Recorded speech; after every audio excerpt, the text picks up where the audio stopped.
Assalamualaikum students, my name is Syed Ali Raza and you're watching CSS to the point. Today our topic is biological theory of criminology. This is lecture number 7. So let's dissect this topic in complete depth.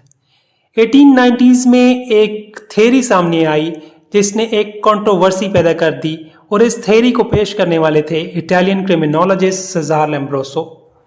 Cezar लैम्ब्रोसो की इस biological theory में उन्होंने investigations की sculls के ऊपर और facial features और उन्होंने इसको लिंक किया। उन्होंने एक हाइपोथेसिस दी जिसमें उन्होंने कहा कि क्रिमिनल बिहेवियर जो है उसको उसने एसोसिएट कर दिया अटाविज्म के साथ और reversion to the primitive stage of human development.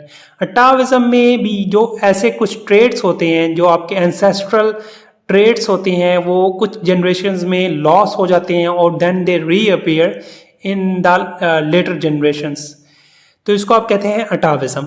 फिर मिड 20th सेंचुरी में विलियम शेल्डन ने कहा कि क्रिमिनल बिहेवियर जो है वो ज़्यादा कॉमन होता है ऐसे लोगों में जिनकी जिसामत बहुत ज़्यादा स्ट्रॉन्ग होती है, मस्कुलर होती है, एथलेटिक होती है, और उसको उसने नाम दिया मेसोमॉर्फ्स। फिर उसने कहा कि क्रिमिनल बिहेवियर जो है वो कम पाया जाता है अमोंग टॉल थिन पर्सन्स और उसको उसने नाम दिया एक्टोमॉर्फ्स। फिर सॉफ्ट और राउंडेड इंडिविजुअल्स को उसने नाम दिया एंडोमॉर्फ्स। फिर जो 1860s है उसमें एक डिबेट छिड़ गया कि क्रिमिनल टेंडेंसीज और क्रोमोसोम एबनॉर्मलिटीज के दरमियान एक लिंक है, एक एसोसिएशन पाई जाती है। उसमें उन्होंने कहा कि कुछ इंडिविजुअल्स होते हैं जिनमें एक एक्स्ट्रा वाई क्रोमोसोम होता है, नॉर्मल मेल के अंदर एक्स वाई क्रोमोसोम होता है और एक सुपर मेल के अंदर एक्स वाई वाई क्रोमोसोम होता है। अब जिन इंडिविजुअल्स के अंदर एक एक्स्ट्रा क्रोमोसोम होता है they are more prone to the criminal behaviour than the general population. अच्छा जी, फिर जो ये थ्योरी थी ये एक तो क्रिमिनल्स और नॉन क्रिमिनल्स के दरमियान एक जो सा है वो फ़र्क जो सा है वो बताती है कि क्या है।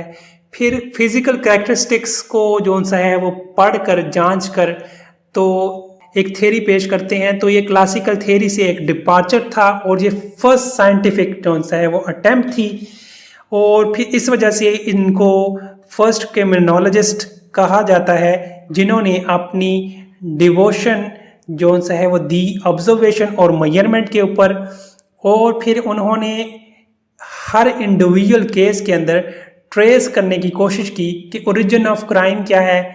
For many criminologist he is therefore regarded as the founder of their science. अच्छा, आर्गुमेंट्स क्या हैं बायोलॉजिकल थ्योरी ऑफ क्रिमिनोलॉजी के? Biological theory of crime asserted a linkage between certain biological conditions and an increased tendency to engage in criminal behavior। तो कुछ ऐसी biological condition होती हैं जिनकी वजह से कुछ इंडिविजुअल्स क्राइम कमिट करते हैं। फिर they argued that some people are born criminals. उन्होंने कहा कि कुछ लोग जो है वो दे आर बॉर्न क्रिमिनल्स, ठीक है, they are biologically different from non criminals. The underlying logic यहाँ पे क्या था?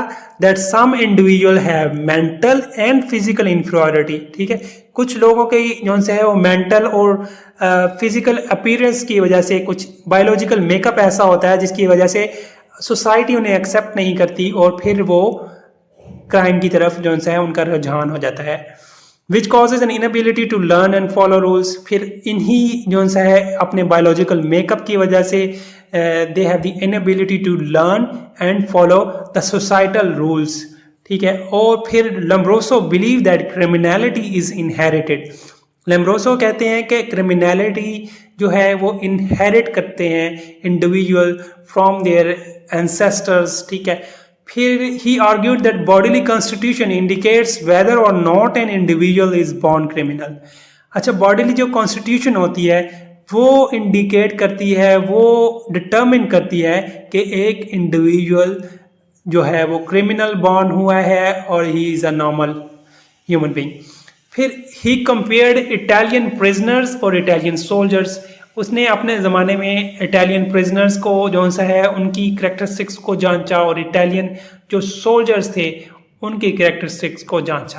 Biological theories within the field of criminology attempt to explain behaviors contrary to societal expectations through examination of individual characteristics. These theories are characterized within a paradigm called positivism, also known as determinism, which asserts that behaviors, including law-violating behaviors, are determined by factors largely beyond individuals' control. फिर biological theories can be classified into three types. Those who attempt to differentiate among individual on the basis of innate क्या हो गया? That is those characteristics with one is born, यानी outward physical trait और आपकी characteristics. फिर those who attempt to trace the source of differences to genetic and hereditary characteristics. जो ancestors के जो से है वो करेक्टरिस्टिक्स देखते हैं, आपके देखते हैं. फिर those who attempt to distinguish among individual on the basis of structural, functional and chemical differences in the brain और body. Next, moving on, characteristics of criminal by Lombroso. तो लैम्ब्रोसो ने क्रिमिनल्स के जो है वो 7 करेक्टरिस्टिक्स दिए. एक तो एसिमेट्री ऑफ द फेस और हैंड, यानी डिस्टॉर्टेड होंगे हैंड्स या डिसफिगर्ड हैंड होंगे या फिर उनका फेस होगा. और फिर लार्ज मंकी लाइक ईयर्स हो सकते हैं, large lips, large arms, twisted nose, excessive cheek bones, excessive wrinkles on skin, large jaw, large chin. अच्छा, फिर उसने कहा कि अगर कोई मेल है तो उसके अंदर अगर 7 में से 5 करेक्टरिस्टिक्स पाए जाते हैं वो जो सा है वो क्रिमिनल हो सकता है अकॉर्डिंग टू लैम्ब्रोसो. फिर फीमेल्स के अंदर अगर 3 करेक्टरिस्टिक्स होंगे आउट ऑफ दीज 7 तो she could be a criminal. फिर key points of biological theory क्या है? Deviance from social norms largely because of biological makeup. ठीक है. फिर criminals are biologically different from non criminals. Mapping of human DNA has helped scientist in this regard. Example of twin studies, identical twins अलग-अलग आप उनको raise करते हैं और identical twins जिनको आप इकट्ठे रेज करते हैं, इनमें क्या होगा, जो अलग रेज करेंगे तो पॉसिबल है कि वो जो है इंडिविजुअल्स, वो दोनों आइडेंटिकल ट्विंस अगर अलग-अलग आप उनको रेज करते हैं तो they will not be criminals. लेकिन अगर आप आइडेंटिकल ट्विंस को इकट्ठे एक ही घर में रेज करते हैं तो they will take advantage of their situation. ठीक है, वो अपनी आइडेंटिकल होने की वजह से लोगों से फ़ायदा उठा सकते हैं. They can cheat in exams और एक्सेट्रा एक्सेट्रा. ठीक है, तो दे कैन बी क्रिमिनल. फिर biological theory explore in the area of neuroscience. The study of the biological theory shows that criminals care less of the consequences before committing a crime due to their biological makeup and hereditary traits, and hence they act out in an irresponsible way. Okay, Y chromosome theory है हमारे पास. Y chromosome theory हम थोड़ी देर पहले discuss कर भी चुके हैं. Any individual that has an extra Y chromosome makes them prone to commit crime and become criminals. Super male क्या होता है? XYY. नॉर्मल मेल क्या होता है? XY. Researchers have found out that the percentage the criminals with the XYY chromosome was more than that of the criminals with XY chromosome. फिर उस time के जो रिसर्चर्स थे उन्होंने रिसर्च कंडक्ट की और देखा कि जितने भी प्रिजन में क्रिमिनल्स हैं उनके अंदर मैक्सिमम जो सा है वो XYY क्रोमोसोम था. तो इस वजह से उन्होंने वाई क्रोमोसोम थ्योरी पेश की. फिर विलियम चैल्टन की थ्योरी है जी, उसने कैटेगराइज किया पीपल को on the basis of their body types और उसको हम ये भी कहते हैं सोमैटोटाइप्स. फिर he classified people on the basis of their body types into 3 categories. 3 categories कौन कौन सी हैं? Number 1, endomorphic. एंडोमॉर्फिक है फॉलोइंग कैरेक्टरिस्टिक्स. ऐसे इंडिविजुअल जिनकी बॉडी फैट होती है, सॉफ्ट होती है, अंडर डेवलप होती है, राउंड फिजिक होती है, उनकी सॉफ्ट मसल्स होते हैं, they are fun loving, they are good human beings, they have high body fat और they are outgoing individuals. फिर आ जाते हैं ectomorphic. Ectomorph have the following characteristics. They are artistic, they are thoughtful, they are skinny and weak, anxious and quiet, narrow shoulders होते हैं, thin legs होती हैं, arms होती हैं और नैरो फेस होता है. फिर दे आर इंट्रोवर्टेड पर्सनैलिटी.